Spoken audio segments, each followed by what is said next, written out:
Alright.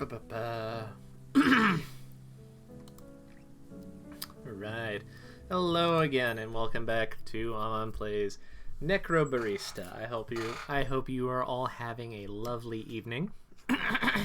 And to start off tonight, because according to you may recall we end in the middle of one of those sort of interchapter things where you get a lot of text stories.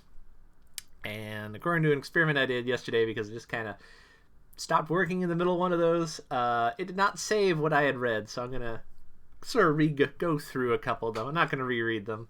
Hi, Steph, because you have already seen what those stories are. But I'm going to do that out of a inordinate sense of completism, because that, for better or for worse, is the kind of guy I am. Let's see, where am I? Let's see, what things are there to do around here?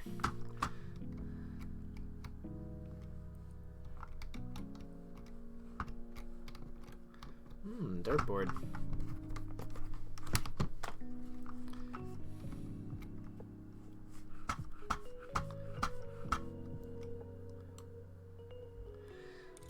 Ah, yes, you may recall this one was from some lady who worked at another location for this coffee shop and apparently just didn't really know what she was doing. So many emails.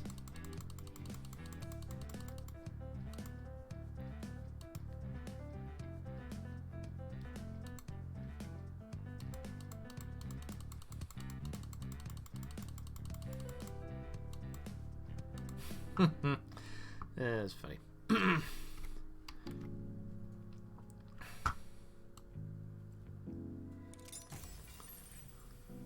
Don't remember this one.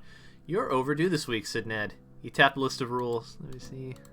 Yeah, no, we read this one. 24-hour rule, Ned being a jerk. Because actual Ned Kelly.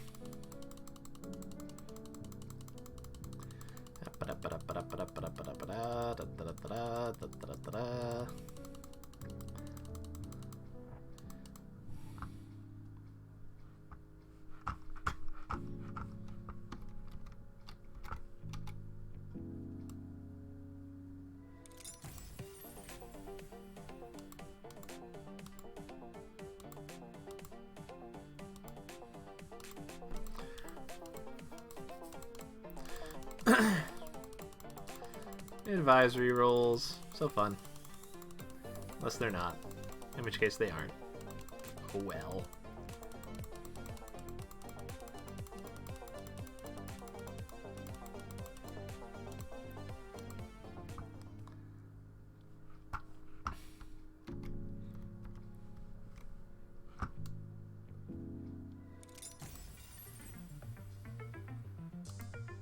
Ah yes, trying to eat chocolate on the sly and getting in trouble for it. Gotta love that.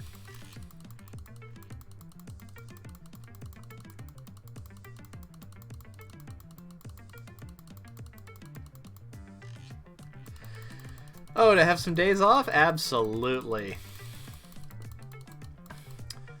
It's nothing else. I get to eat a lot of food and not go to work. Who doesn't like that? Not that I don't enjoy dealing with the adoring public, but it's good to have a break once in a while.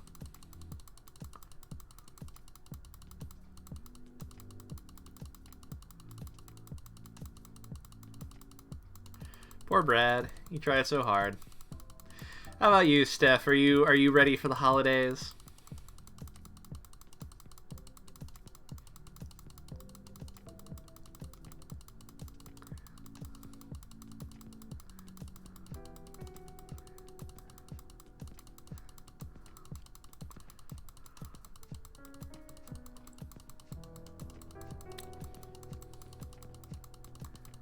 That was a long one.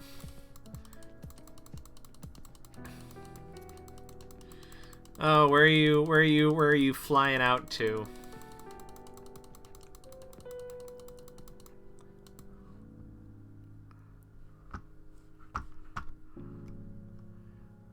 Ooh, this one's new. Ah, I hope it's fun down there. This one's new, I believe. The expression on Jack's face was expectant when Maddie came out of the kitchen carrying his plate. Expectant, but not impatient. The expression fit his posture, sitting upright with hands folded and resting in front of him. "Your halibut's ready." Jack's eyebrows raised when Maddie set the plate down in front of him. He closed his eyes and lowered his chin just a tad, allowing the scent of grilled fish to waft into his nostrils as he drank in the odor. As several moments passed, a smile crawled onto his face, and he grabbed up a fork and began cutting up the halibut. He was several mouthfuls in when Maddie spoke up.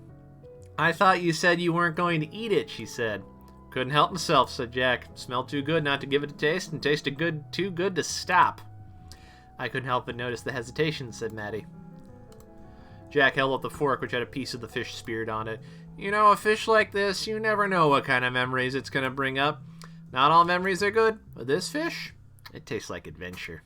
Conquest. You fish much?" "You could say that," said Jack with a grin. "I made it out on the water several days each year." "Catch any big ones?" "Lots, I'm sure," said Jack. "But I'm more of a quantity over size kind of person. The most important weight is your tally at the end of the day. I'm not the patient kind of fisherman." "Where'd you learn to be so patient if not from fishing?" "Fishing's the only time I'm not a patient man," said Jack. "Funny," said Maddie. "I tend to hear the opposite from a lot of people." "I take really long vacations," said Jack. "That's when you fish?" "That's when I don't fish." "Ah, you're a fish tradesman. Better known as a fisherman," said Jack. "But yeah, you couldn't have lived with that, you know," said Maddie. "Didn't I?" said Jack. "Well, like I said, I don't go out on the water very often. And yet it's your profession," said Maddie. "I'd think that would mean more days on the water." "Such is life in Alaska," he said. "Fishing season gets shorter every year." "Ah, of course," said Maddie. "Halibut are seasonal. You only catch them when they migrate, is that it? It's the kind of business that's only open a few days out of the year thanks to Mother Nature?"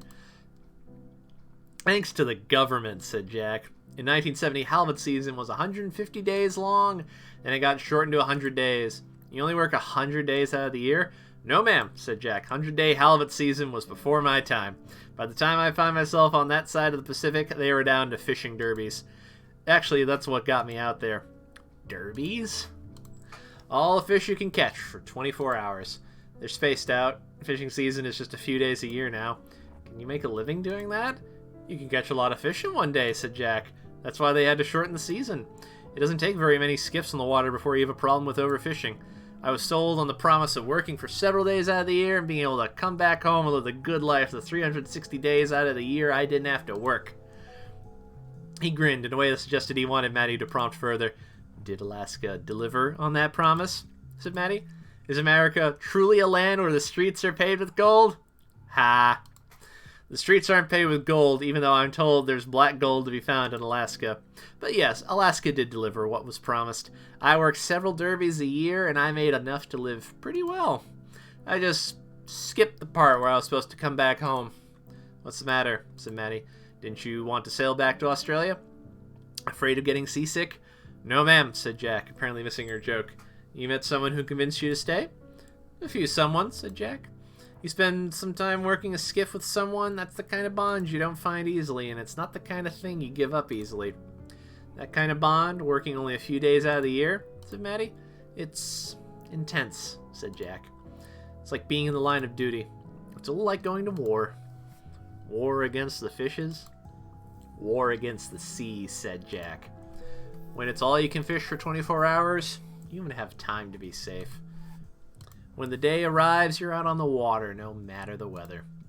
And those skiffs are not large boats. For every 1,000 fishermen that go out, 997 come back. Firefighters have better odds than that. Soldiers have better odds than that. So yes, it is a bit like going to war." He looked down at the fish in front of him for a moment. There were some times I could swear I could smell death on the water. And every time you pulled up to shore with a boat full of fish and the same number of men you left with, it was a giant middle finger to death's face. He broke into a grin. "In those moments, you never feel more at home. And when you have that kind of experience with someone, you don't fuck off to spend the year in Australia, you know?" He tapped his chest. "I'm one of them now." Jack looked around, and Maddie realized that was the first moment she'd seen Jack really take notice of the space he was in. His eyes squinted as they scanned the shelves behind her and the people at the tables around him. But I ended up here. I think I always knew I would be here sooner or later. Well, gotta wait till next one to read the rest of it. Anything here? No. Time to go downstairs. See what Maddie wants.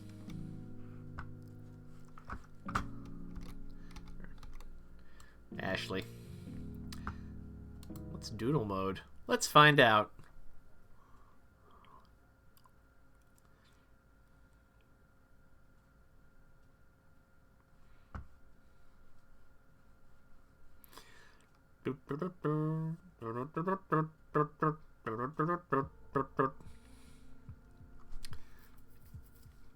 In doodle mode, you can draw a face for each Ashling. Whenever an Ashling appears throughout the game, you'll be able to see your artistic masterpiece.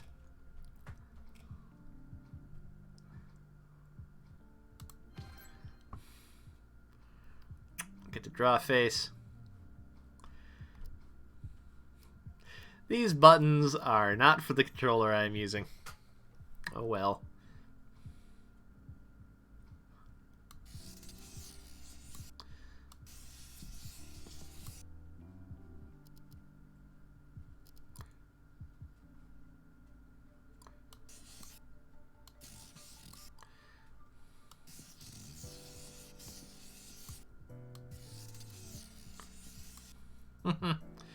I don't like him. He looks scratchy.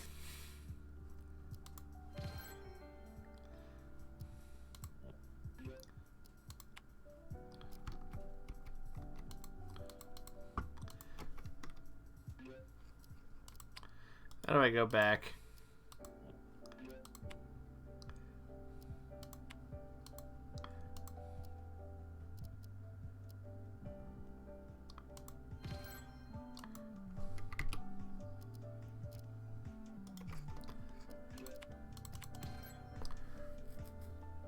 There we go.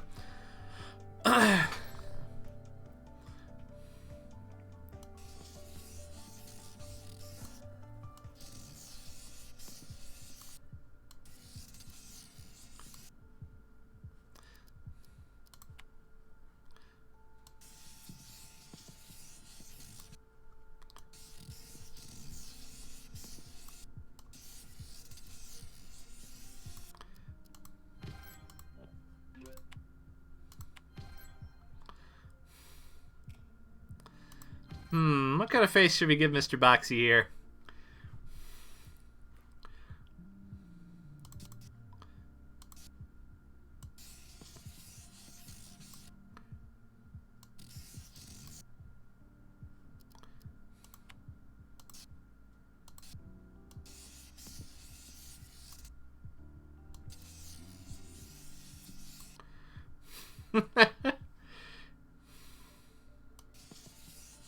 He's very confused. He doesn't understand what any of this is.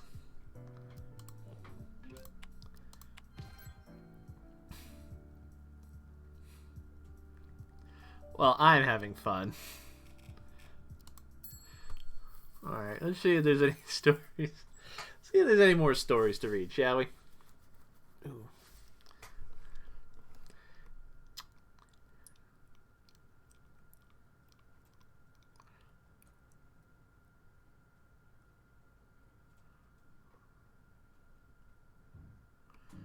Come on, game, load up.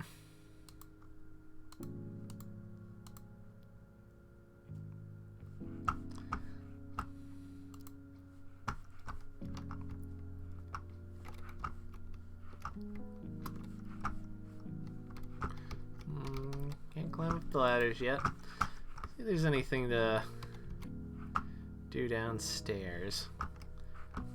We read that.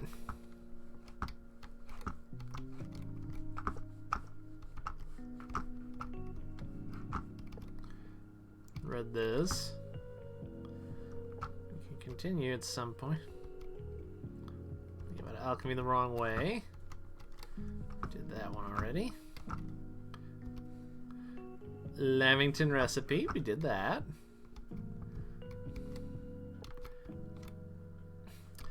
First part of the fisherman. Alright, I think we're out of new stuff to explore, so does the home sign have something? Oh, I missed one last time. Okay. Judgment 1.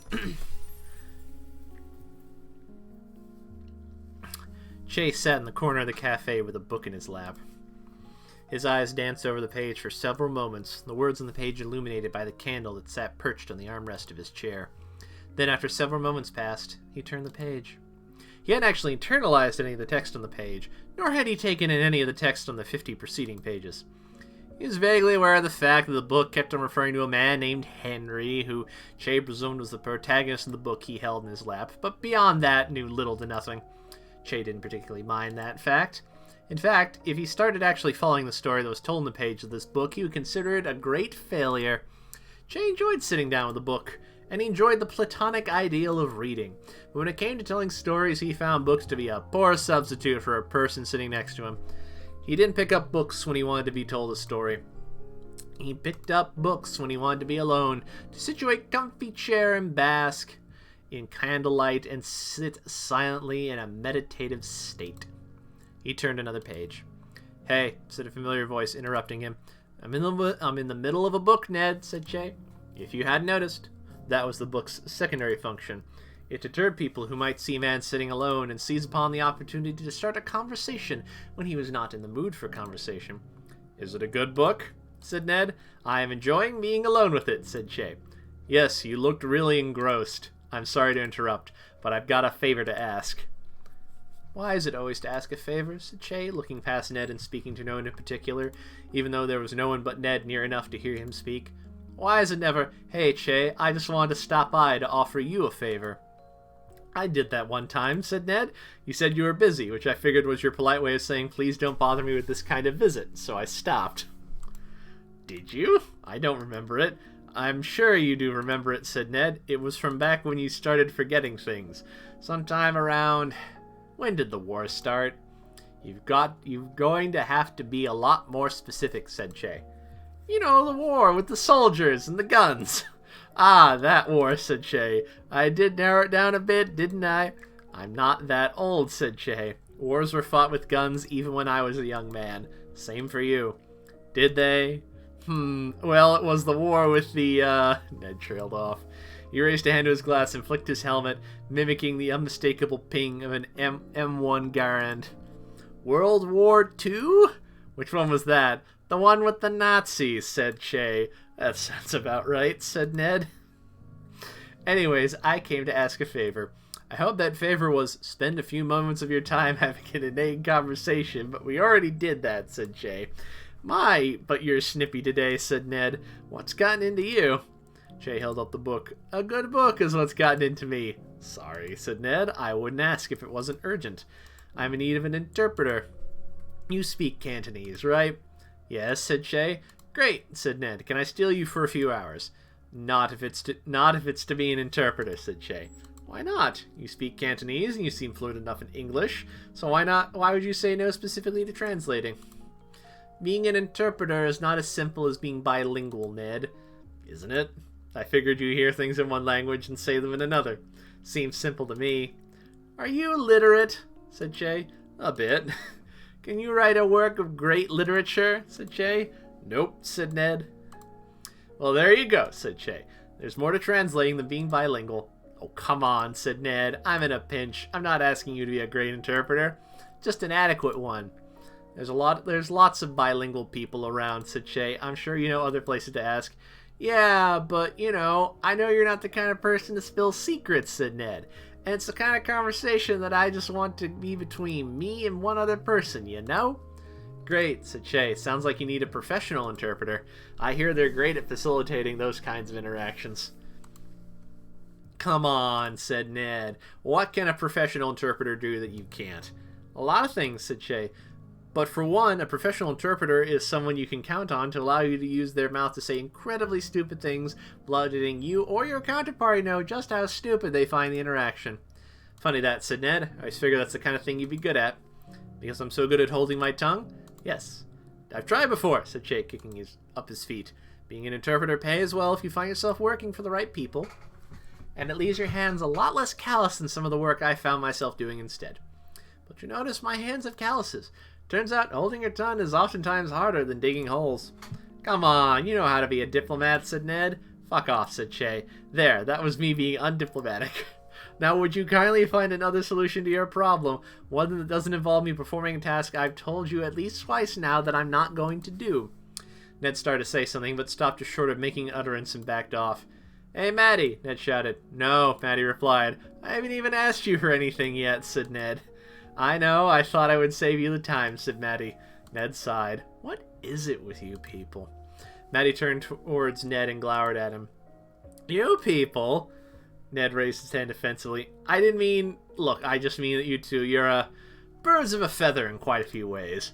Maddie stared at him, and Ned contemplated whether there was any way for him to make a statement grouping Maddie and Shay together without making himself look worse than he already did. He sighed in frustration. You know what your problem is? Yes, said Maddie. I know him quite well, and he's standing right in front of me. That was good. I'm sorry I missed that last time I was down here. Hey, Andrew. How's it going? You got here just in time for us to continue the next part of the game.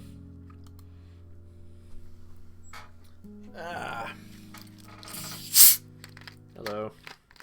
Hello, carbonated beverage.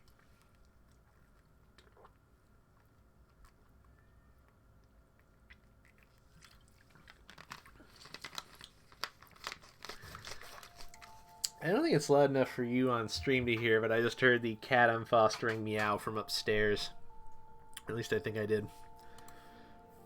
Day 2, 12 p.m. The Terminal. What? Rise and shine. Don't wanna. You shouldn't waste your last hours on Earth sleeping. Oh, that's good. Who doesn't love a whole lot of Christmas? Man, I was hoping I was having a really long, weird dream.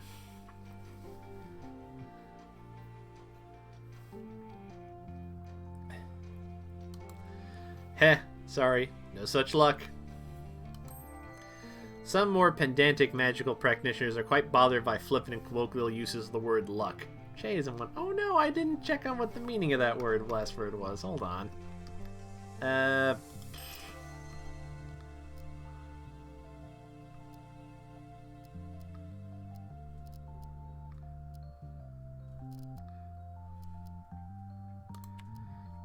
gonna explore things now.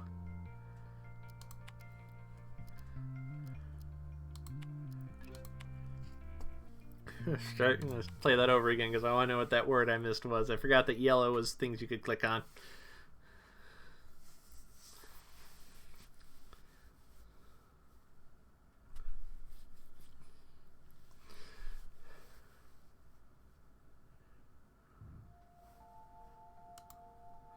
Day 2, 12 p.m. The Terminal.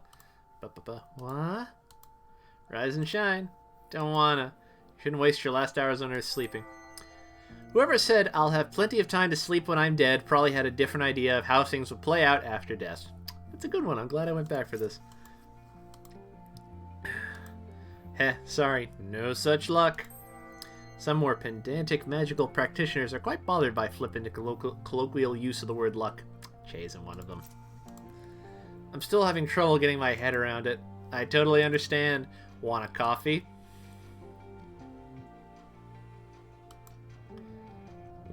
Basement. Yeah, just something simple. Hipster coffee coming right up. I get a lot of mileage out of these, like still like not really animated images. It's nice. I like the way this game looks. What's going on downstairs? I didn't even know you had a downstairs. There's more to this place than meets the eye, like Transformers. Maddie's down there, desperately trying to fix our debt situation. It sounds like she's hosting a cage match or something. Well, not exactly. But she's mentioned wanting to do that. There's some wrestler called the Red Comic that she wouldn't stop talking about for a while.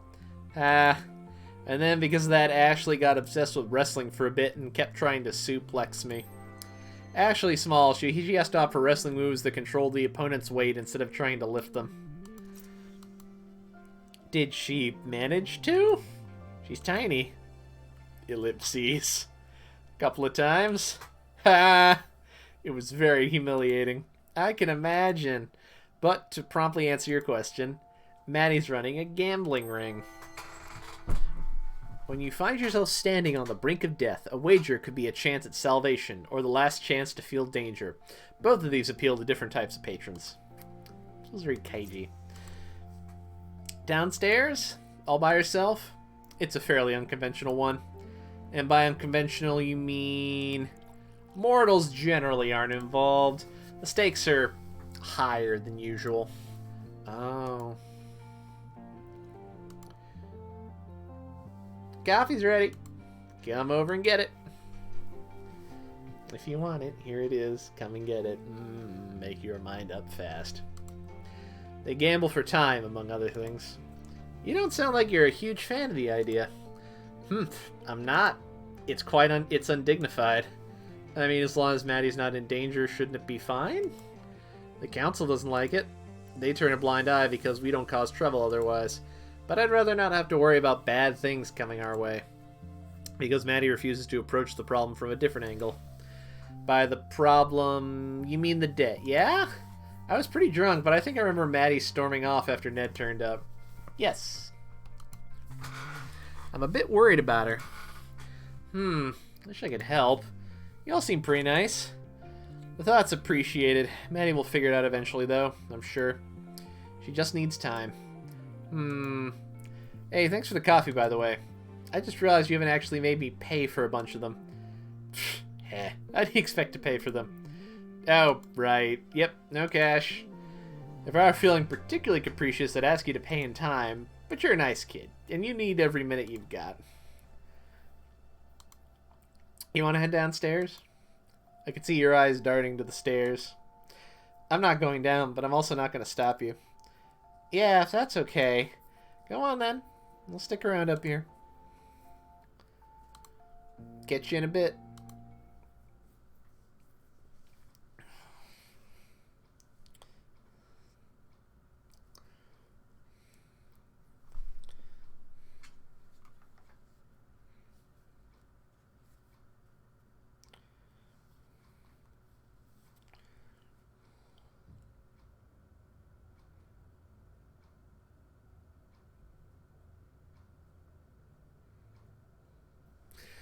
The stairs that led down to the basement were solid and well worn, and smooth ruts on each step and a handrail that had been polished to a silky sheen from years of use.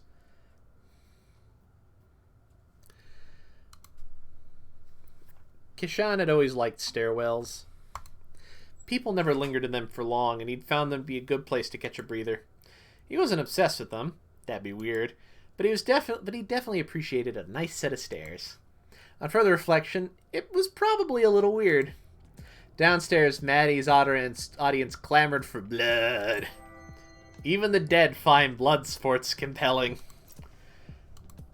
From me to you, with the understanding that your remaining moments on this plane are limited, you surrender this time freely without coercion as agreed. Contract fulfilled. You're free to go. Everything comes at a price. Nothing risked, nothing gained. Ellipses. Phew! That's 3 in a row, you bloodthirsty bastards. The crowd cheered. Maddie was clearly an expert at winding them up into a frenzy. Who's next? The room fell dead silent. Come on, isn't anyone here brave enough to challenge me? I thought you came here to play with knives, you pansies. Seriously? Anyone? Don't hold out on me. Cough. Do I need to pick someone out of the crowd then? Is that what we've come to? Maddie's gaze swept the audience.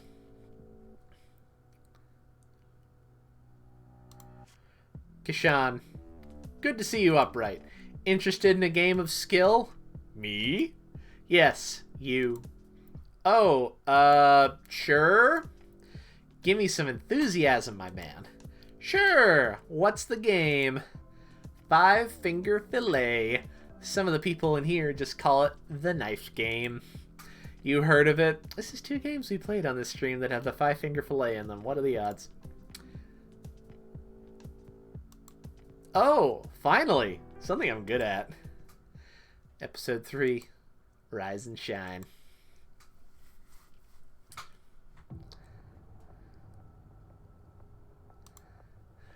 You've got a lot of knives in this place. Tell me about it. Oh boy. Captain Fancy Pants here. Damn, this thing has a good weight to it. Of course, I would make you compete with an inferior tool. Ha. Ellipses. What? Sorry, I was just waiting for you to seek into calling me an inferior fool. Shit, that was low-hanging fruit, wasn't it? Next time, mate. Sure. Kashan did another experimental slash, and this time made an audible whoosh. The spectators oohed and ahed. But this wasn't for them. He knew that he only had one shot getting accustomed to the blade. You done showing off? Nothing wrong with putting on a little show. Sounds like you're stalling for time. Getting cold feet, perhaps? Psh, not a chance. Let's get started then.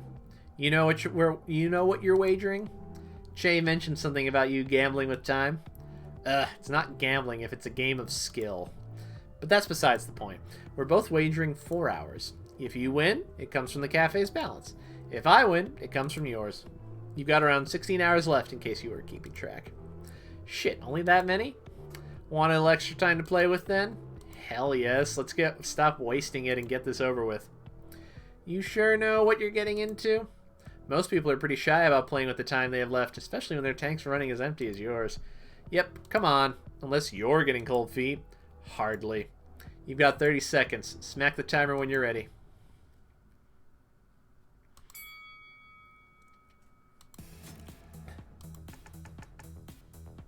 The crowd cheered and Kashan fed off their enthusiasm. In response, Maddie leaned back and tapped her finger on the table, feigning impatience. He met her eyes, grinned, and continued his performance. His stabbing motion got faster as he went, the point narrowly missing each of his fingers. Stabs, strong enough to drive the knife a millimeter or two into the table, were good if you wanted to put on a show. And, of course, giving the spectators a show was part of the fun. You might be going fast enough to put on a show, but you're not fast enough going fast enough to win. How'd I do? 16 sets if I count it correctly. Whoa. I couldn't do 16. That's how many Maddie beat me with. Is she gonna lose? Nah, she's gonna kick his arse. Feeling good about that result? Certainly am. Rightio then. Watch closely. Oh, I will. 16. 1. 3. 7. 11. 15.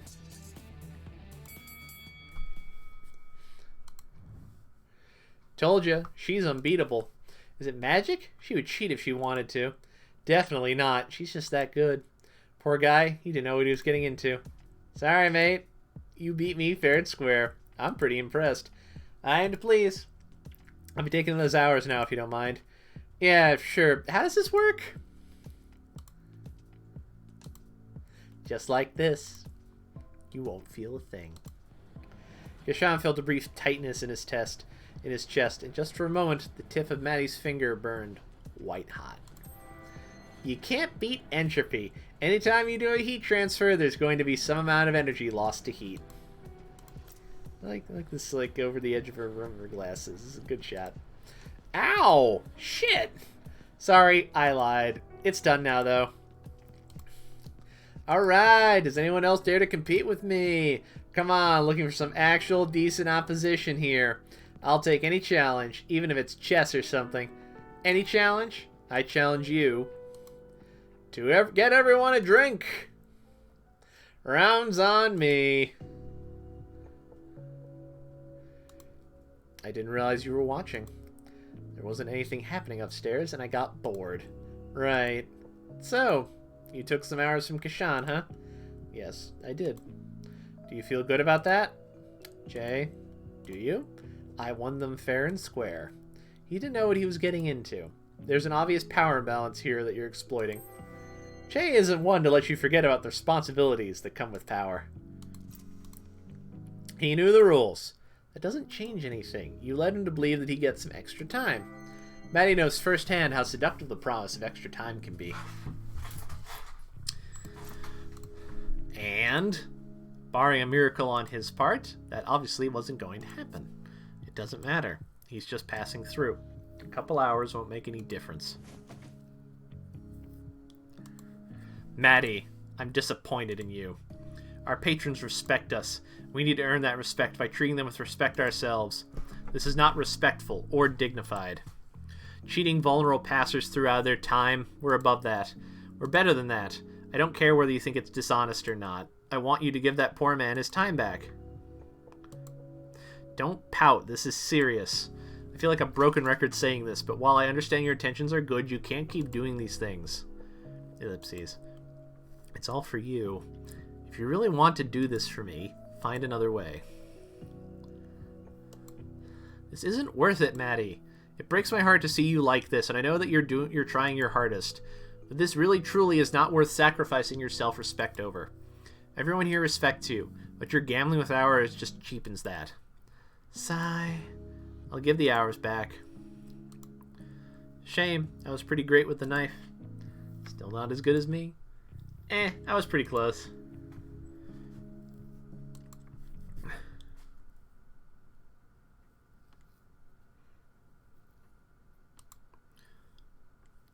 Achievement unlocked.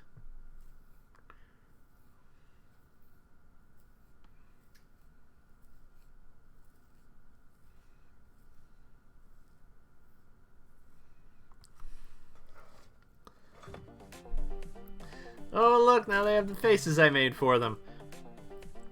Lovelace. Yes.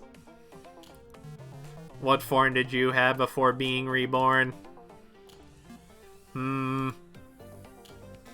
I think I was a crab. Come on, I'm being serious. Ashley wouldn't harvest spirit liquid from a crab. You're assuming an awful lot about how squeamish she is. As far as I can remember, I lived above streets next to the sky. So a bird then. Wings and feathers and such. No, not that. I do remember flying though. Oh, were you a sugar glider? Describe. Did you eat insects and tree sap and flower nectar? That is familiar. Wonder how Ashley found you then. Could have been anything really. You mentioned bright lights earlier. Oof. Yeah, I'm thinking you got hit by a car. That seems likely. Is that bad? I mean, you're here now, so... whether you like it or not... Shut up. I am still adjusting.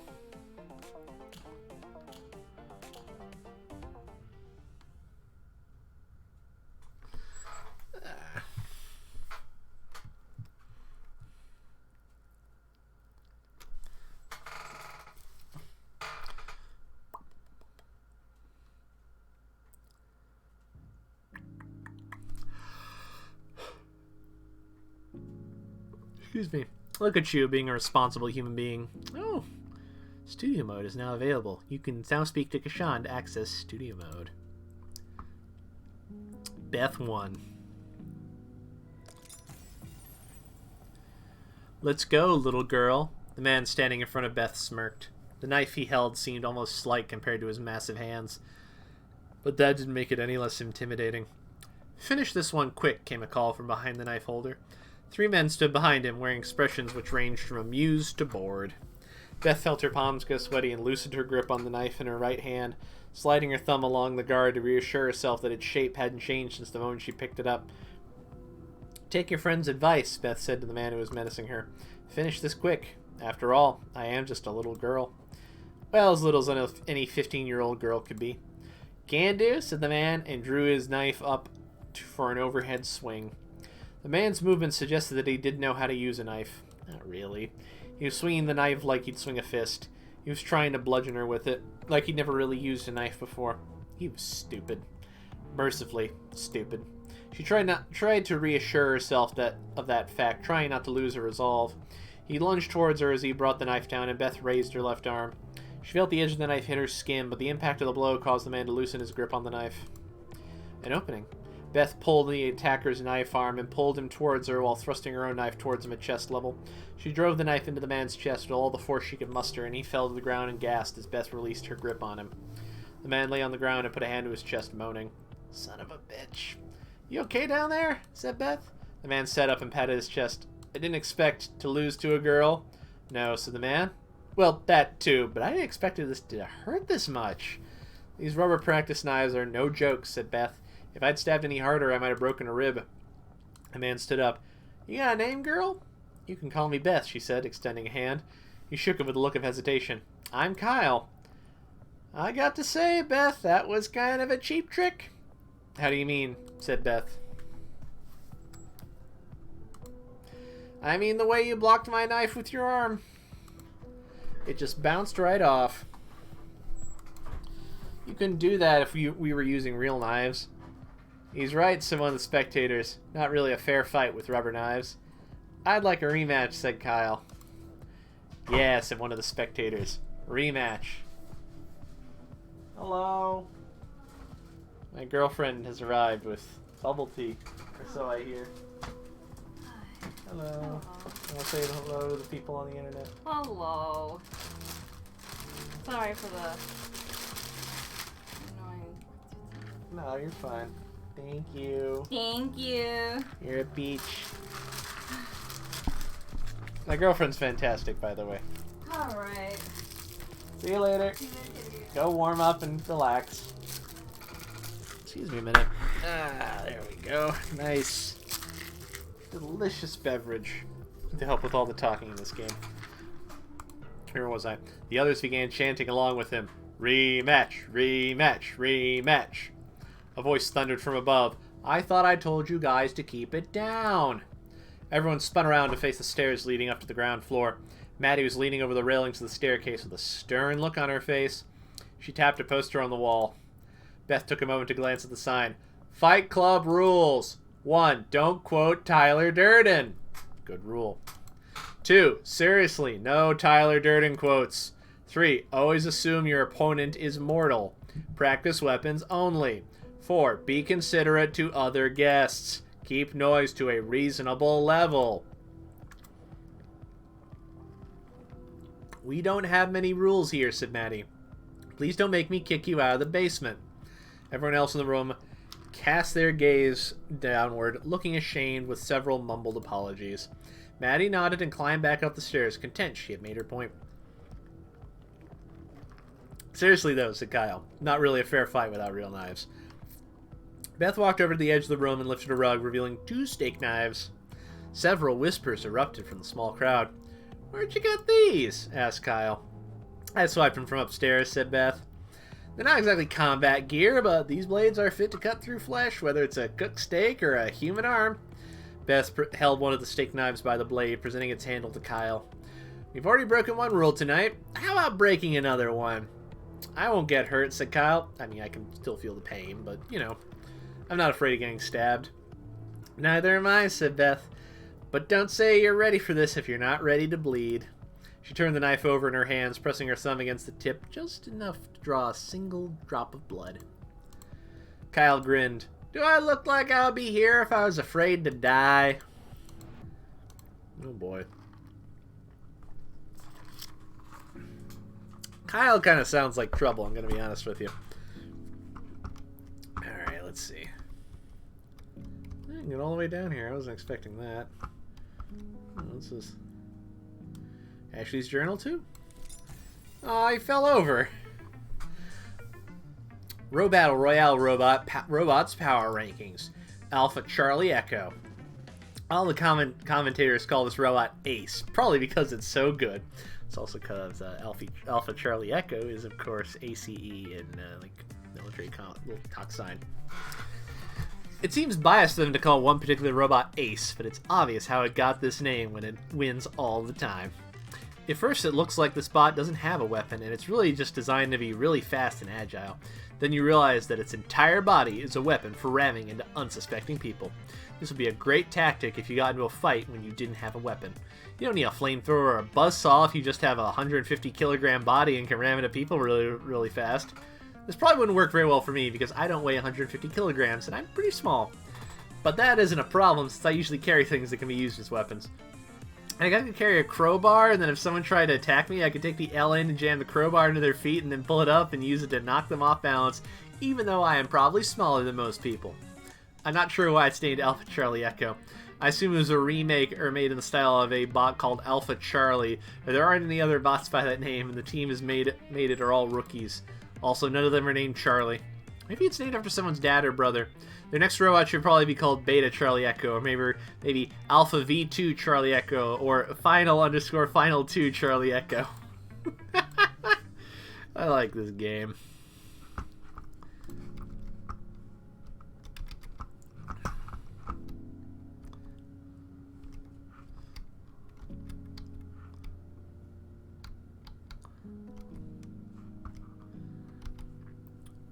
Rotten Poppy. Maddie opened an herb jar inside as she examined the contents. Rotten. She began pouring them down the sink. I hate poppy seeds, she muttered to herself. I won't tolerate that kind of hate speech here, said Shay. Too bad the rules aren't yours to make, old man, said Maddie. You should have thought of that before you handed me the keys. I could help you get the keys back, said Ashley. I've got a magnetic grabber. The keys are a metaphor, said Maddie. They are not some kind of magical talisman that it grants ownership over an establishment. But there is a magical talisman that grants ownership over an establishment?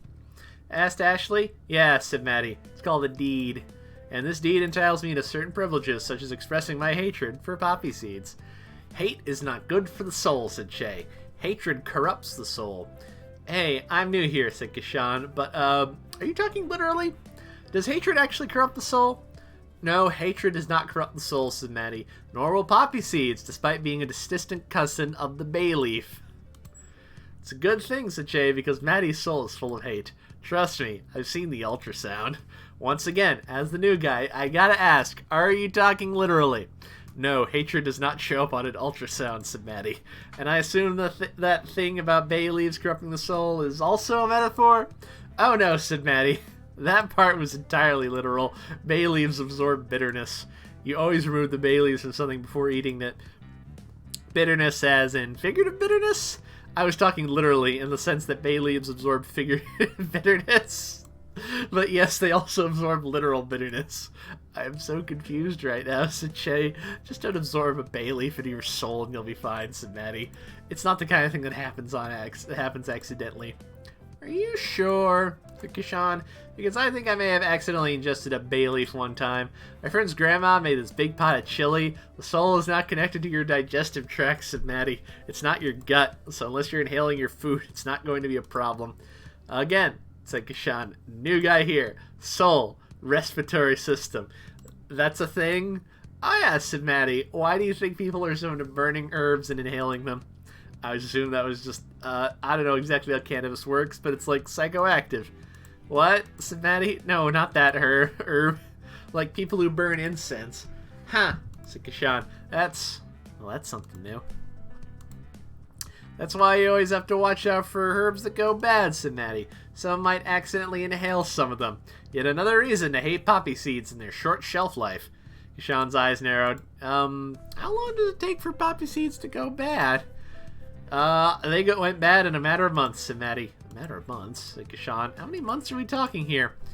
Maybe 30, said Maddie. Kashan did some counting on his fingers. 3 months is 2.5 years, if I'm not mistaken. Shay piped up. You left that jar of poppy seeds for 2.5 years? Maddie nodded. As I said, a number of months. 30 is a number. 30 is an injustice, said Shay. How have you not touched poppy seeds in all this time? People don't actually like poppy seeds, said Maddie. People just like the muffins they come in. I like this game. If you give them the muffin without the poppy seeds, they'll like it even more. Poppy seeds just make everything worse. People love poppy seeds, said Shay. Me, for instance. I have a great love for the humble poppy. Really, said Maddie. Then how is it that you've never touched this jar of poppy seeds in the past 30 or so months that's been sitting on the spice shelf? Shay shrugged. I like a lot of things. Evidently, during the past 30 months, I found things I enjoyed more than the humble poppy seed. I'm offended by the idea that you would discriminate against such a lowly and unpretentious food item. You like the idea of poppy seeds, said Maddie. You like the idea of an herb that comes in discrete units called seeds so much that you never wonder about how much a sprig is. It's something you can picture as opposed to cumin that you wouldn't recognize, I said it on your tongue. Or rosemary, which you would probably forget was a spice and which you couldn't tell from time. When you see me disposing of poppy seeds, it pains you because it's something you can conceptualize. If I told you I hate cumin and had to flush a bunch of it down the sink, would you be bothered by that? Probably not, said Shay. So, really, it is not I who am discriminating against the poppy seed. It is you who is discriminating against non-poppy seed spices. There is no reason for us to have poppy seeds anywhere in this cafe. People claim they want it, but you can go years without ever serving a single poppy seed, and no one will notice its absence. A woman wearing a loose green sweater walked up to the counter. Were you just talking about poppy seeds? Yes, said Maddie. We're all out. Oh, that's too bad, said the woman. I was hoping we guys might have a don't say muffin, thought Maddie to herself. Don't say anything about poppy seed muffins. A poppy seed muffin, said the woman. My grandmother was really fond of them. Jay grinned as Maddie tried to avoid cringing. The woman in the green sweater said, They used to be part of the standard muffin trifecta. Chocolate, blueberry, poppy seed. I always wondered why cafes stopped serving poppy seed muffins. I wonder, said Maddie aloud. It's been so long since I've tasted one, said the woman. Years, I'm guessing, said Maddie. Yeah, it's been years, said the woman. I like this game. It is a quality game. I'm very happy I paid money for it.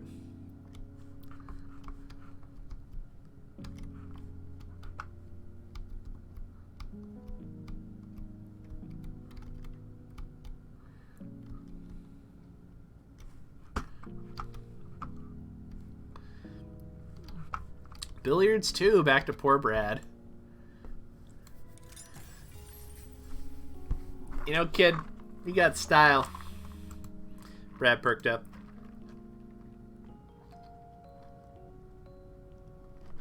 Sorry about that, excuse me. It was the first unsolicited remark he'd heard from old man Thomas all night.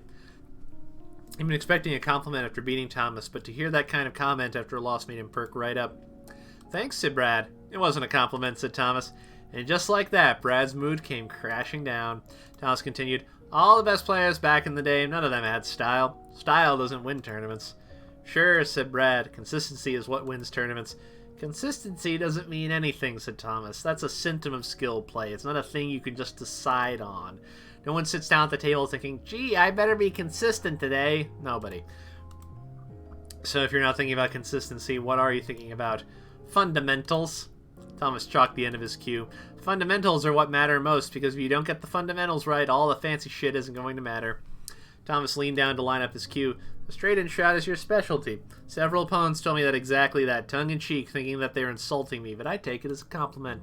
If you control the cue ball, you can turn any shot into a chip shot. That's what you want to do. That's how I can still sink him, even at my old age.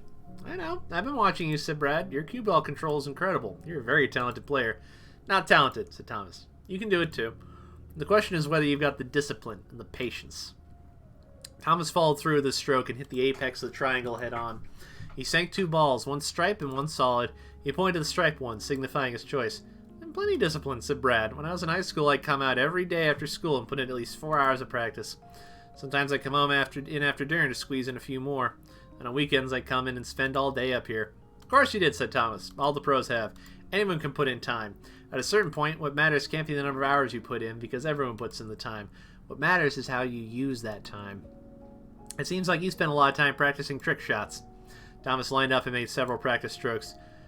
Brad found himself getting annoyed with Thomas. Brad knew better than to try to talk to Thomas while he was lining up a shot. That was bad etiquette and just bad sportsmanship, plain and simple. But it kept him from offering timely retorts to Thomas's statements.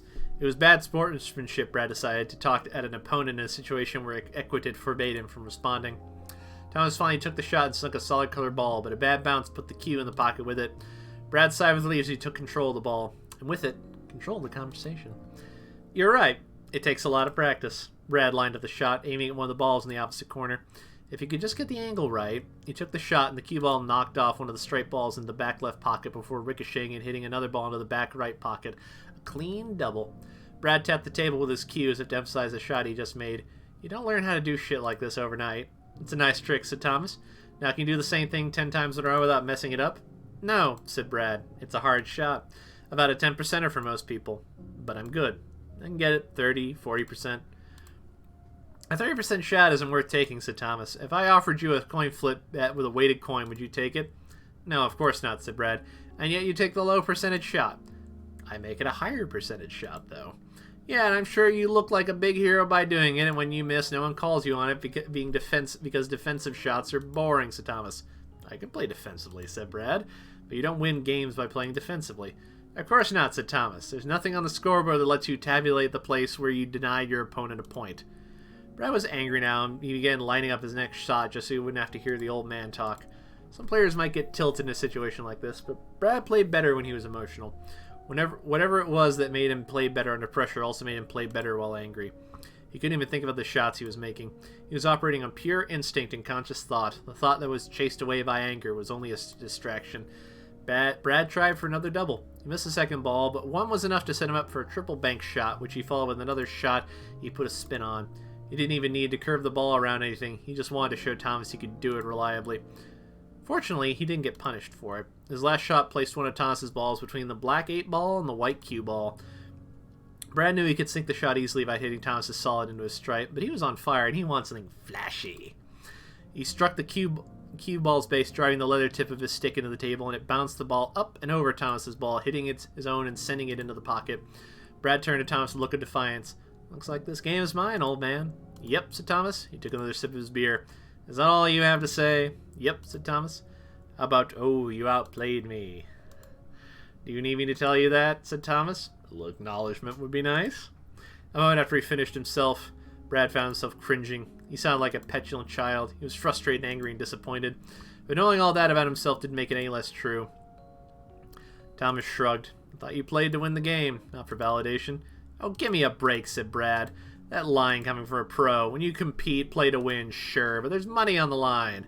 And the money goes to the person who gets the W. You play to win the game, you get the money. But I get the feeling you're playing for something else. What are you talking about, said Brad. You play to impress people. It's different from playing to win. That's why you never take the defensive shot. I just won. Yep, said Thomas, but you weren't playing to win. Just because you happen to win doesn't mean you made the right decision. How the hell does that make any sense, said Brad. Thomas took a coin out of his pocket. Here's a hypothetical. Suppose I have a coin, and I ask you to call heads or tails on a $1 bet. Now you know the coin is weighted. It lands on heads 70% of the time. What do you bet on? Heads, of course, said Brad. Now I flip the coin. Comes up tails. Bad luck, Brad. You just lost $1. But did you make the right decision? What? Thomas continues. If you had called tails, you would have won the bet. Clearly calling tails is the wrong decision. But sometimes you make the wrong decision and get short-term payoffs. That's why the fact you won doesn't necessarily mean you made the right decision. Sometimes these things only reveal themselves after you flip the coin hundreds of times. I played hundreds of games, said Brad, and that's as a pro. Practice games. I play 100 games in a week easily. Maybe 200 a week, depending. And how many times have you made the WBC?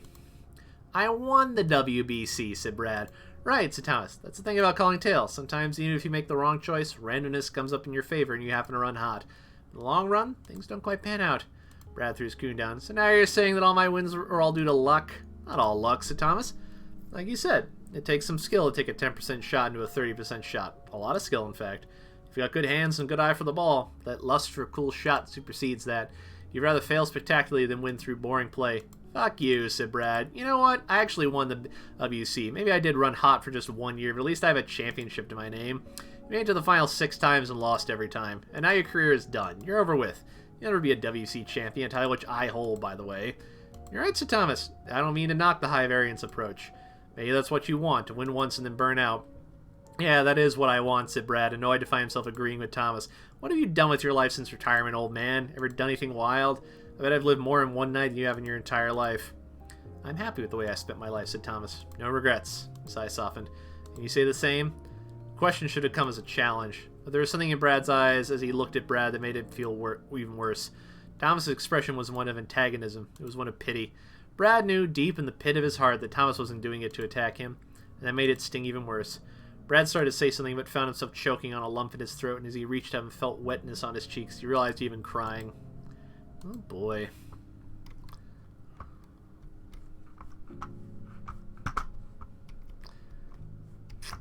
Anything for the boiler? Do-do-do-do. Wandering spirit. Kishan's footsteps echoed in a way that startled him. Were his footsteps always so loud? Perhaps it was just the contrast with the surrounding environment, which seemed completely silent, that made his footfall seem so jarringly loud as he walked along the catwalk. Hold on a moment.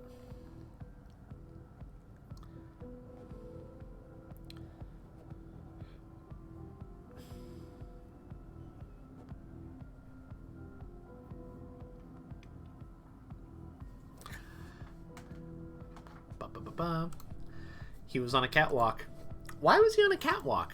There seemed to be a gaping space below him filled with some sort of mist that he couldn't see through. It was fog-like, and yet despite the fog that laughed at his feet, the air felt so dry. The air was thick here.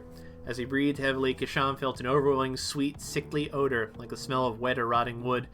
But all he could see around him were steel beams and a concrete path in front of him. Was it rust he was smelling? No, he knew the smell of rust. This was different. The smell was somehow organic, like the smell of a forest after a fresh rainfall. Kishan shivered. Far in the distance, he could see what looked like a building of some sort, so far away that it made the structure he was inside feel almost tunnel-like, as if its only purpose was to convey him to that distant building. He continued walking forward, but as he walked, the building seemed to grow more and more distant. He quickened his pace, and as he walked faster, he could feel himself moving through the thick, stifling air. Yet as he looked down, he could see the texture of the catwalk in front of him unchanged, as though he were walking in place. Kishan started to turn backwards, but saw only a blinding light. His eyes immediately shut, and when he opened them, he was again facing in the tunnel with the distant building at the center of his field of view. He tried turning around, but every time he tried to turn his head, his eyes involuntarily shut at the sight of the light, and he was forced to close his eyes or look away, always confronted again with the sight of the small hut when he opened his eyes. His heart pounded violently inside of his chest. The tunnel was so quiet that he could hear his own heartbeat, feel his own pulse inside of his head. Something about this place felt deeply, incredibly wrong. Get back! I have to get back! He tried turning again, and this time found himself unable to even begin rotating his body before his eyes snapped shut, placing him again in a world of darkness until he opened them again and was confronted with the sight of the small hut in the distance, now looking more far away than ever. I have to get back. Kishan kept facing the building and took a step backward. As he placed his foot on the ground, he felt a gust of wind knock him forward. He let out a yelp of terror. Instinctively, his hands reached for the opposite edge of the catwalk as he fell, trying to steady himself for fear of falling off. The catwalk was wide enough that his body didn't land close enough to the edge for there to have been a risk, and as he looked towards the edge, he felt a growing sense of dread that there was something down there that would capture him if he even allowed it to catch even the smallest hold of him. Almost as he thought it, he felt the sensation of something pressing against his legs. He stumbled to his feet. He ran forward, the hut ahead of him seeming to grow no closer as he ran, but he ran all the same, running not to reach a destination, but to be away from whatever it was that was behind him. Moments ago, his only thought was an overwhelming desire to turn back, a worry that he was somehow trapped in here. But now that worry was replaced with an overwhelming sense of dread that propelled him forward. He had been pushed forward by something. Something was behind him. Kishan leaned forward and ran. He was no runner. He often found himself winded when forced to climb more than one flight of stairs, and yet he ran and felt no sense of tiredness holding him back, no need to catch his breath. Maybe it was the thick air here that somehow never allowed him to run out of breath. Maybe it was that fear of whatever it was behind him was that strong.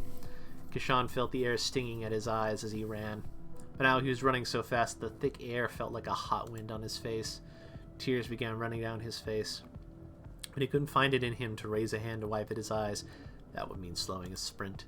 So he closed his eyes, fully aware that he was running down a catwalk that had no hand railing on either side. At that point, he didn't care. He ran and ran. Long after the tears on his face had dried, Kishan realized that he could hear only the sound of his own feet as they struck the catwalk. He couldn't even hear the rush of the wind, even if it seemed to buffet his face. There was no sounds of anyone or anything pursuing him. Perhaps there was no pursuer at all. He allowed himself to open his eyes and look down. He looked over his shoulder. This time there was no blinding light, only a distant glow, like the light at the end of a long tunnel. In a way, it was the light at the end of a long tunnel, and in observing the dim glow of the distant light, Kishan suddenly realized just how far he had run. He turned around and saw the building right in front of him.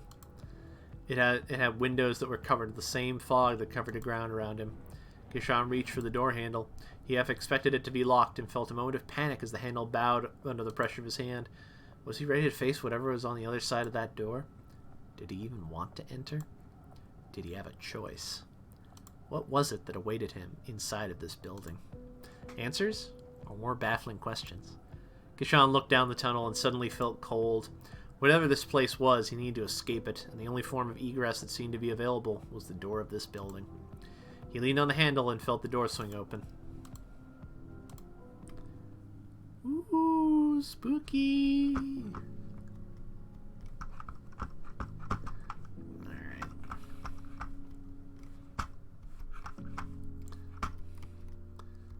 Cellar, staff only, the terminal. Well, that's closed, so I can't get there. Up the stairs. Cafe.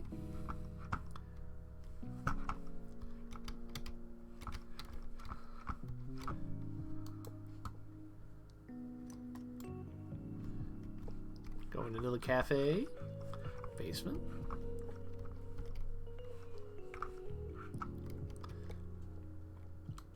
Studio mode. Let's find out what studio mode is.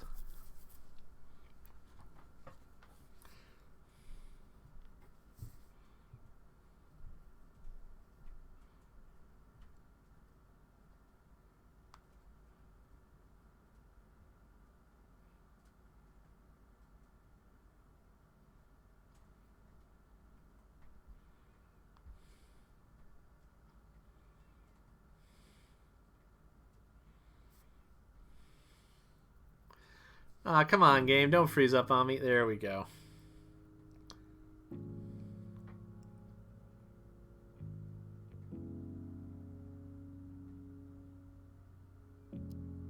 Come on, game. There we go. Alright. Oh, you can do like, oh, interesting.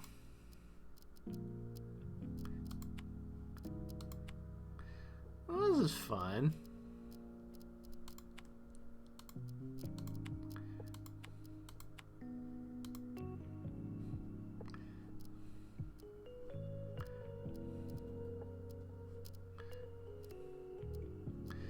Interesting. That looks fun. That's something I'm going to fiddle around with now because I want to play the game. At least for a little bit longer. And another time, maybe. When I have the patience for it. Or the interest.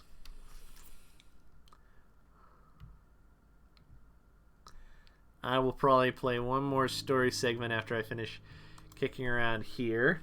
Oh, Fight Club's at 9:30 p.m. to whenever. Yep.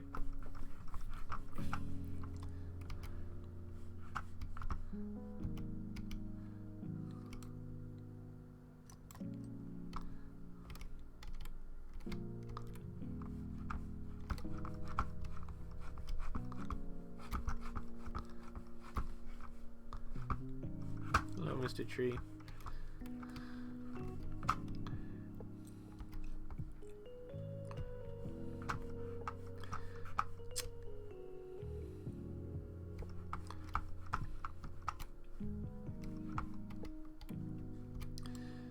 Continue.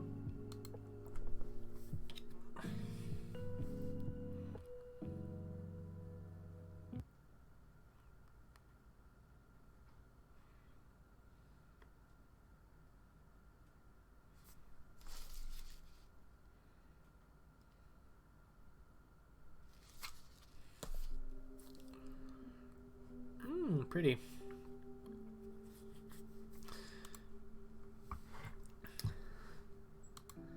Day 2, 5 p.m. Outside the terminal.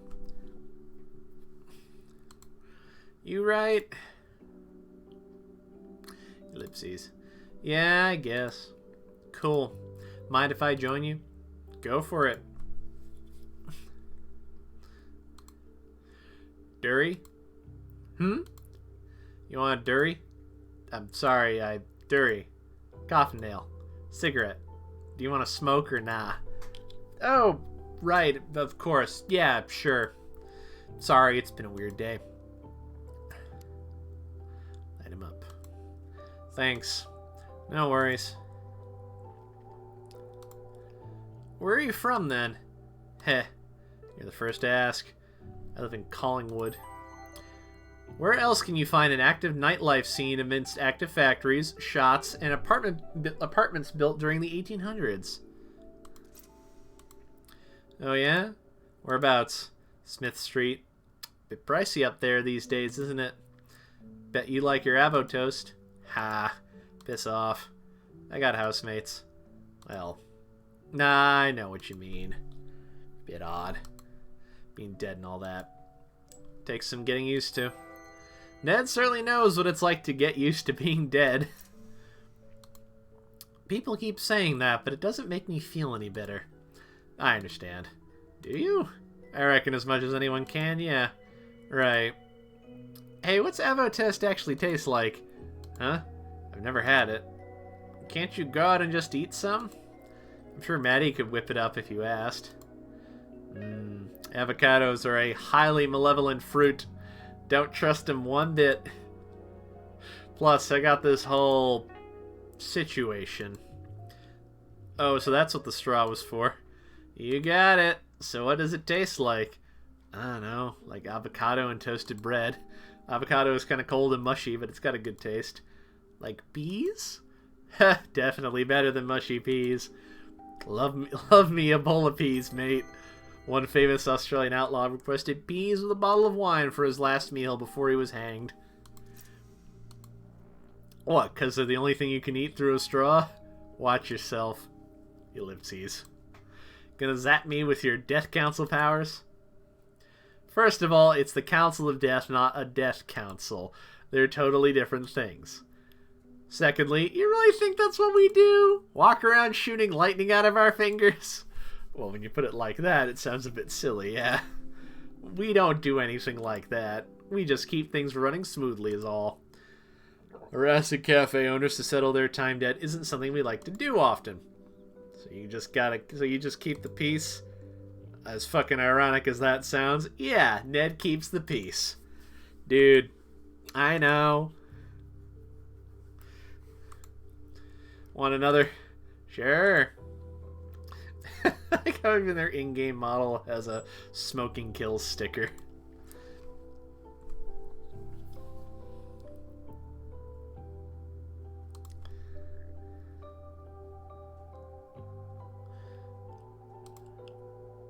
Ellipses. I love the sunrises here. They're alright. You watch many sunrises, Ned? Not enough, no. Even semi-immortals need their sleep. Liminal space tends to draw liminal people. I just like to sit here and watch it. Even when it's cloudy or raining, there's just something about watching the sunrise that makes it easier to deal with the coming day. Hey Erica, how you doing? Feeling optimistic all of a sudden? No, I still feel like shit. Ha. How about you, Kishan? Ellipses. Kishan? I don't feel great. I'm still having a lot of trouble. You guys, I'm dead, and I've only got a couple of hours left before I have to go, and I don't think anyone here really properly understands what it's like to see your last sunrise ever without any idea of what comes next, and that is really fucking terrifying. And I'm never going to see my friends or my boyfriend or my family again. I'm just going to pass on. I'll never know how they'll remember me or mourn me, or if I'm even going to be remembered as a good dude who tried his best, or I'll just be forgotten in a year. But that good dude who tried his best couldn't even win a friggin' game of $5 finger fillet in the basement of a cafe that basically sits on the banks of the Styx as far as I can tell. And God, I can't even tell if that matters. Were the stakes low? High? I can't tell. I'm so disoriented and I'm trying so desperately to feel something, but all I feel is that I'm slipping away with every second. I'm losing myself by degrees, and that's incredibly scary, and I don't know how to deal with it. I like the shot. It's nicely composed. Ellipses. Ellipses. Ellipses. Yeah, fair cop. I actually came out to apologize for that. The game... Oh, for God's sakes, Maddie, have you been gambling again? Can it, Ned. Kashan, I shouldn't have taken that time from you. You took it fair and square. I don't feel like I did, so I'm giving it back. Believe me, I'm as surprised as you are. I don't usually do this. What's different this time? That's my business. I can't believe you're still swindling people out of hours to try and fix your debt. Dude, I know. It's bloody undignified. It's a clear violation of the rules. I will banish you right now, my man. I thought you'd stop pulling that crap once you took ownership of the cafe from Shay. You really think doing this is going to help pay this debt? Yes, absolutely. And if you've got any bright ideas about how to do it otherwise, I am all ears. I should never have granted you and Shay those licenses to practice. The actions of reckless necromancers make a pretty good case for the importance of occupational licensing. You obviously failed to be responsible with them. You really think we wouldn't be doing it if we didn't have the licenses, Bushman? Given your history, the hypocrisy on display here is astounding. It's all behind me and you know it. I'm working on doing some good for the last 100 years. With the council? Really? Yes, we maintain the balance. That's what... You know why that's important. Sure do. Don't you moralizing at me from your ivory tower. Give it a rest, guys. But I'm pulling the last day on Earth card. Quit it.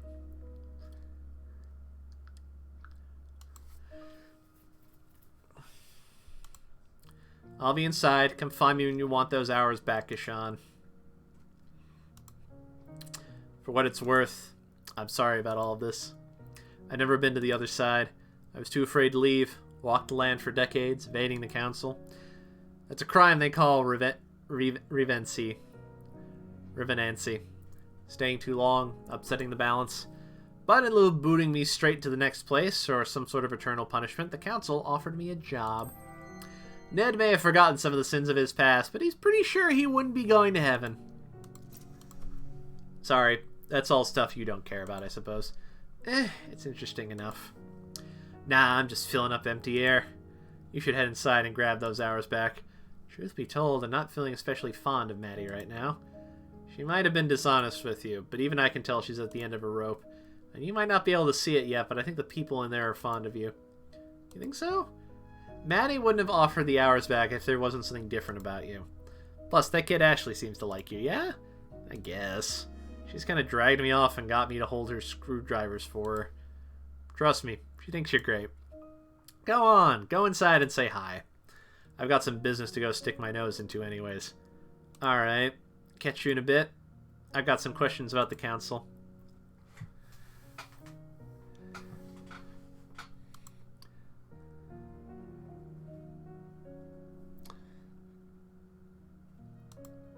Of course, I won't be out for long.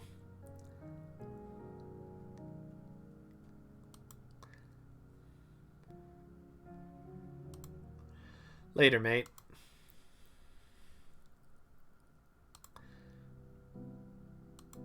Hey. Yo. Do you want those hours back? I guess so. It's only 4 hours. I don't think it'll make much difference. It's okay. I prefer that you have them. Ashley's been enjoying having you around. Just Ashley? Me too, I guess. You seem pretty reluctant to admit that, my dude. Don't psychoanalyze me. Sit still for a minute. Alright, lay your hand on mine and place your index finger on my wrist.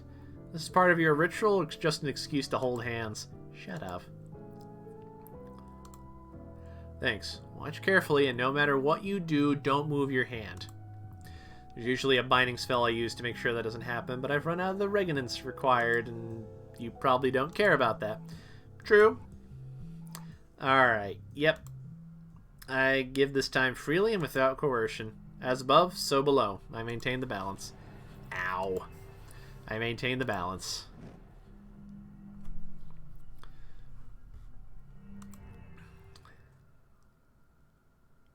That's it. How do you feel? I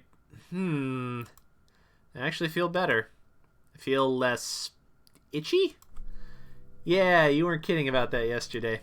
As you linger, you begin to upset the balance. As I understand, it doesn't feel good. Right, yeah. Why does Ned get to stick around then? Does he just ignore it? The Council are a special case. They're more similar to demigods or demons than they are to us. That's fascinating. Tell me about it. I'd have joined ages ago, but they're uptight dicks. They don't seem so bad to me. That's because you've not run into any of their ridiculous rules. Bunch of bloody regulations on manipulating life force and certain standards on the treatment of spirits. They've got to be a more inclusive term than human rights for all the not-quite-human entities that are floating around. Is that why they gave me the hours back? Because Ned realized you broke the rules? No, that was all within the guidelines, despite his blustering. I gave them back because I felt bad, that's all. Oh, neat, so you pity me. I love that. I'm actually really into it. No, dude, it's not like that at all. Nah, you don't need to clarify, I get it. Seriously. Last day on Earth, moving on. Fine, sure, I'm sorry. Sorry, I've got to serve this customer. I'll help. Really? It's probably not a two-person job. Sometimes 2 people working on a task will be less efficient than 1. Sometimes Gashan doesn't care. Yep. Come on.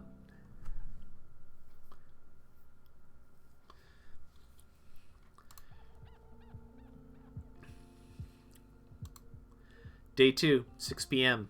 The terminal. Phew! Anything else that needs doing? Nah, I'm just gonna take this tray of glasses into the kitchen. You can go chill for a bit. I'll take them. You need a break. Sure. Where's the kitchen? That way, you'll find it eventually. Cool, back in a minute.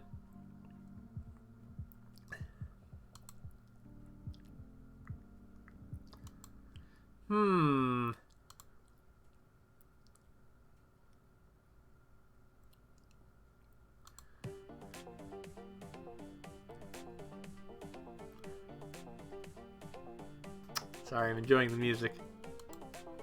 Your pawns are nothing compared to the raw power of my castles. Rook and Castle both offer protection for the defending team, but Rook seems to be more popular. Nothing! Yeah? What's this then? Ah! My castle! Brought low by my own hubris. No, it was just a pawn. And maybe a little bit of hubris. When Che sees Ashley thriving, it's hard for him to feel like he's doing the wrong thing. Maybe that just makes him overconfident. Maybe it makes him just the right level of confident. Bishop! Knight! Ah! Your other castle and check. Ellipses. Check, you say? Oh, I didn't think of that. You activated my trap card. She gets it. Oh, hey, Maddie, come check this out. Heh. I tricked him into a false sense of security. Oh, man, that's embarrassing. You seriously let her outmaneuver you that hard? Yes, I'm very ashamed. I suppose the real hubris was inside me all along. I friggin' love winning. I should try doing this more often. Pfft, a chance win at chess? Grr. Could grow into a big winning streak, you know? You want to play something with us? I should really head back down to the bar. There's nobody there. Come on, take a load off. If anyone really needs you, you'll know where to find you. How about I grab us all a drink, make sure there's nobody waiting downstairs, then we play something. Won't be 5 minutes. You actually gonna come back this time? You never come back.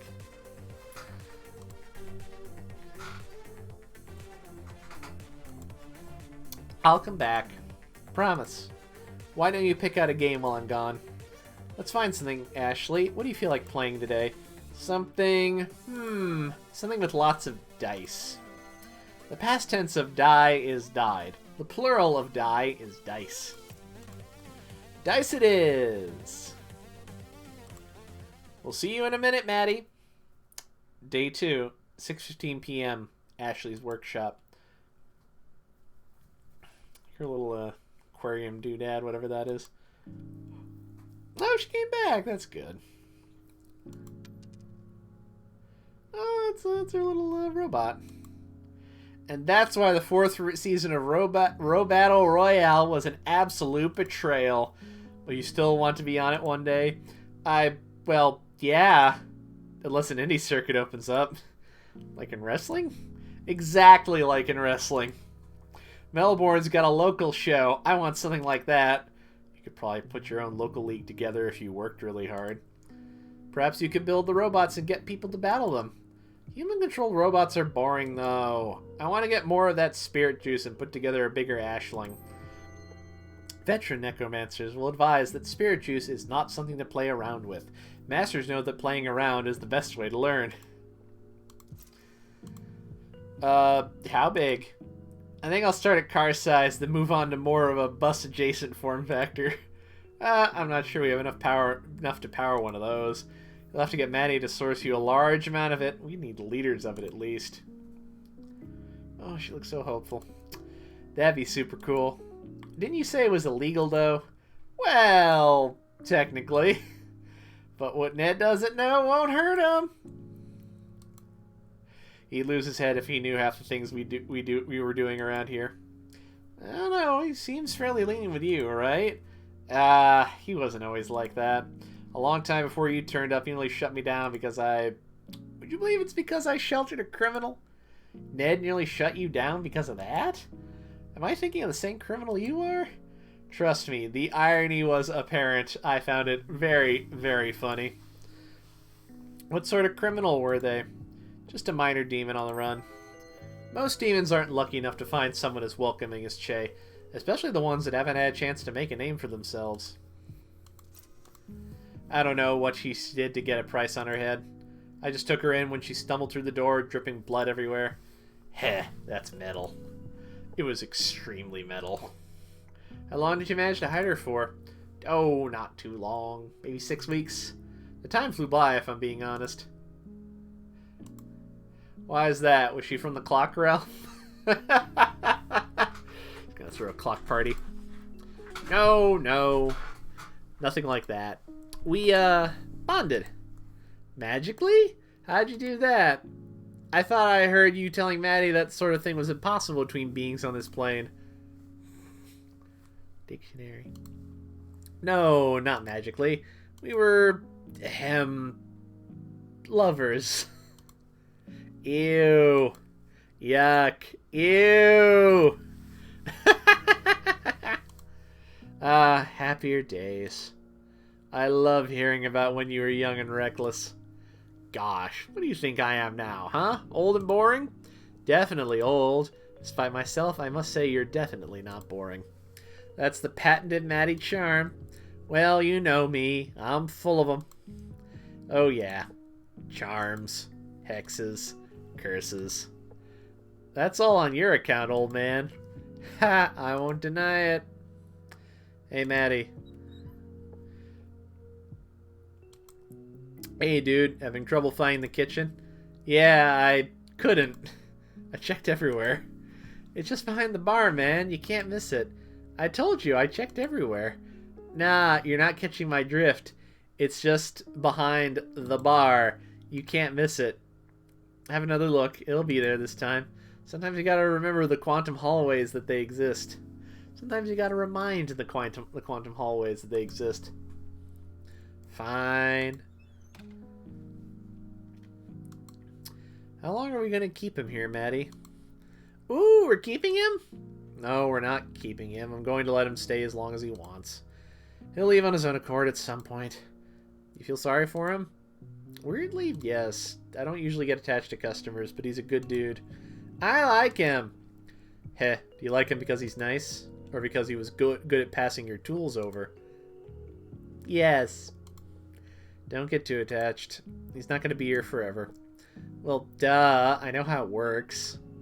I'm going to enjoy having him around, just like he taught me. Don't cry because it's over. Smile because it happened. Ashley. That's from the motivational calendar I threw out last week. I never said that. Same. I'm used to people moving on is the point. I can deal with it.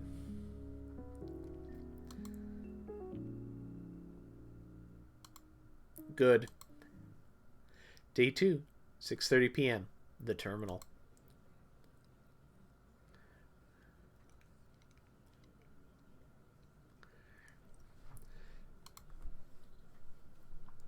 Boy, it gets dark there.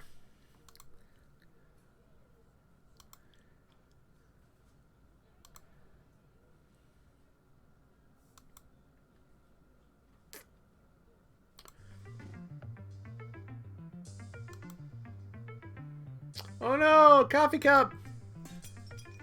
Fuck. Heh.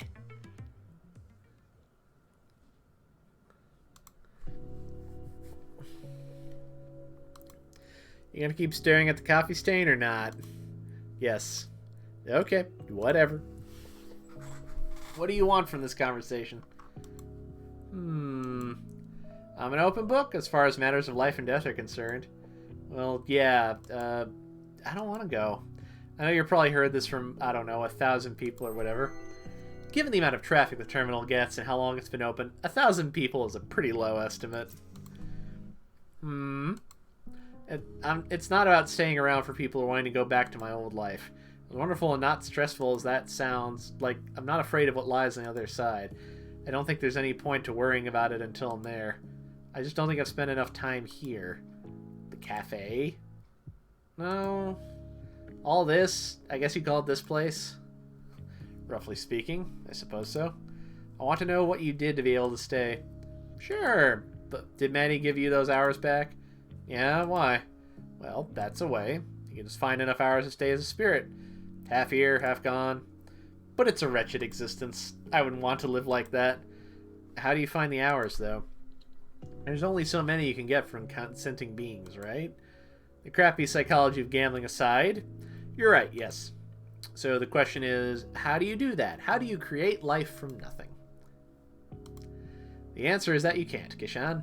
It's impossible. There's always got to be some sort of balance maintained.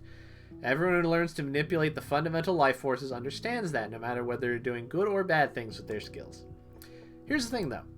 You don't need both parties to agree. That's just a social nicety. Something that separates us from, well, people who don't do that. That's where the idea of vampires comes from, for example. Those bastards. They're not special or anything. They're just dickheads.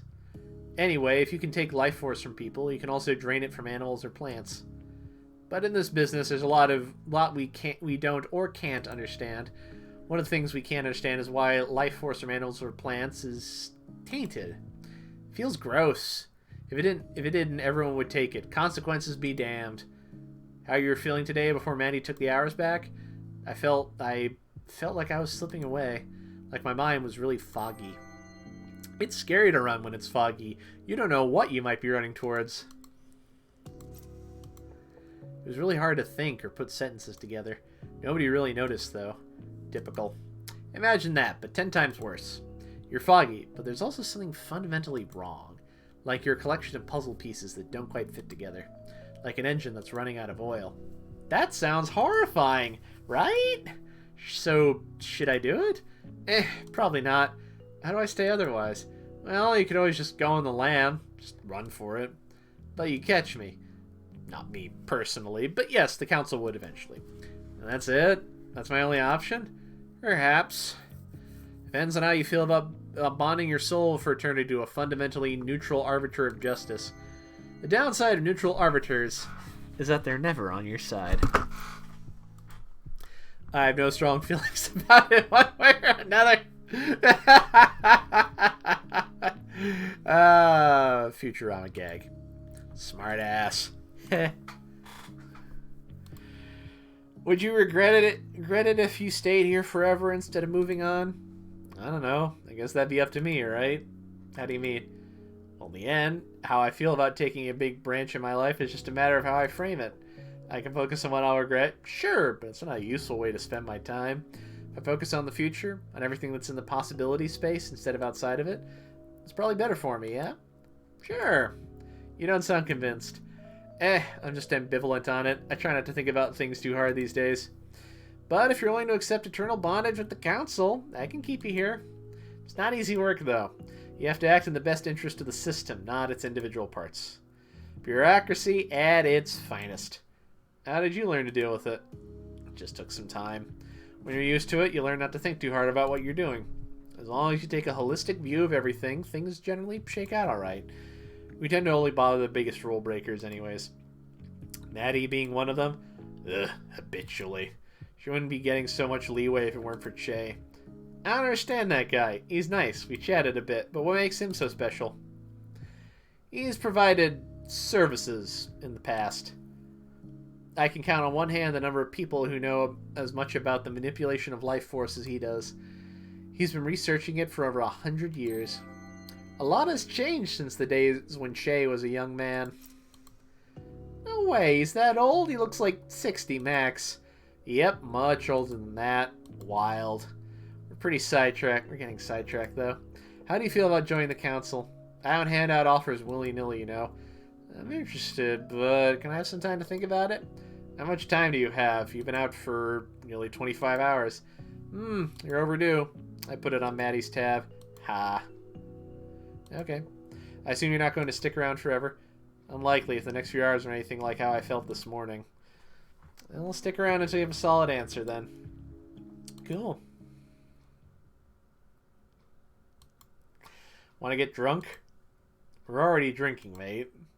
Nah, Che told me about something pretty special he's got behind the bar. Unless it's something really special, he's probably offered me some. And even then, so you've tried the bottled soul? Ellipses. You pulling my leg? Nope. You've got to be mistaken. You haven't seen it in person, have you? Yeah, I actually have seen it. That's quite illegal. I expected better from him. Damn it. So are we going to drink it or not? Council regulations require me to confiscate it or force the owner to dispose of it. Ned doesn't steal anymore, he just seizes assets. It's a completely different thing. You'd be doing him a favor then. I suppose. Come on, dude. Chase said it'd knock you flat. When you say you, do you mean me or you, or just anyone who drinks it? Anyone. It's like 200% alcohol or something.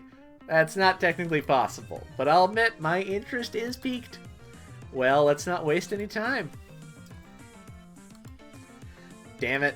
This was a setup, wasn't it? Basically. You in? Fine.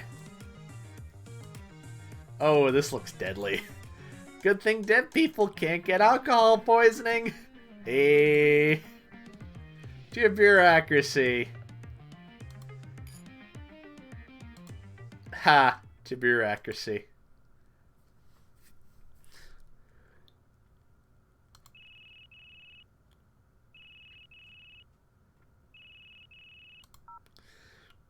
It's 8 p.m. now.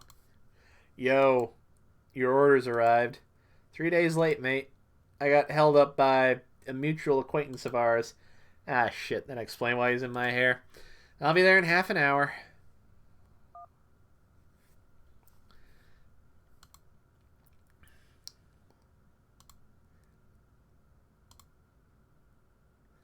End of the line.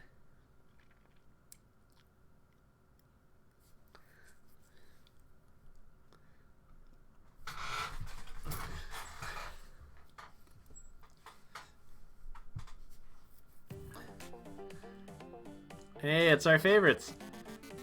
The catabasis is considered to be a vital part of the hero's narrative. Every hero goes to hell at some point, and in the stories they usually come back, which is the bit that seems weird to me. I don't think that's how it works in real life.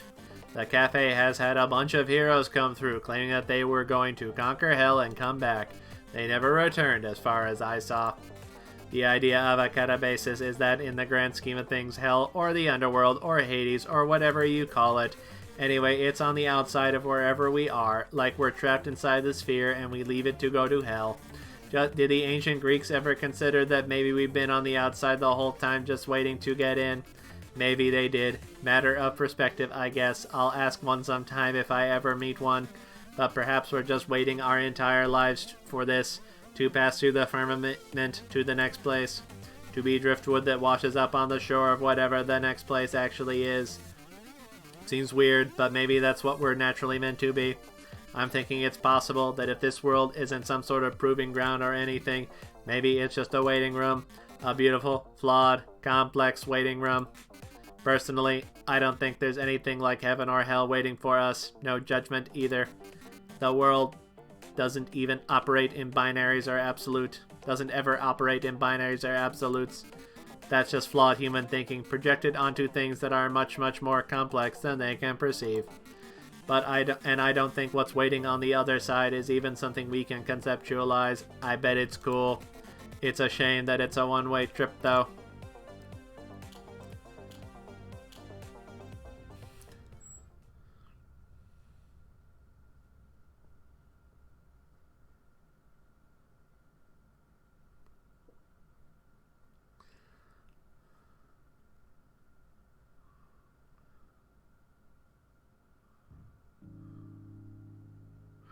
I don't blame you. One day, maybe one day soon, I'll be able to stop blaming myself too.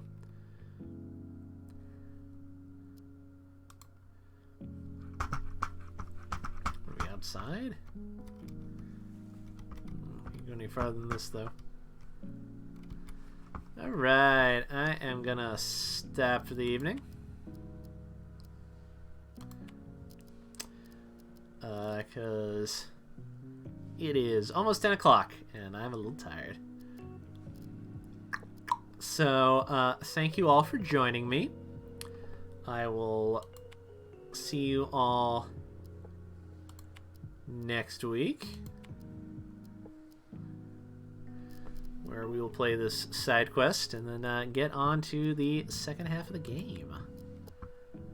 Assuming there's not like a secret third act they haven't told us about, which is possible, but who knows. So, thank you all for coming, and I will see you next week, and I hope you all have a lovely weekend, and, you know, Merry Christmas, etc., and, yeah, see you next week. Good night.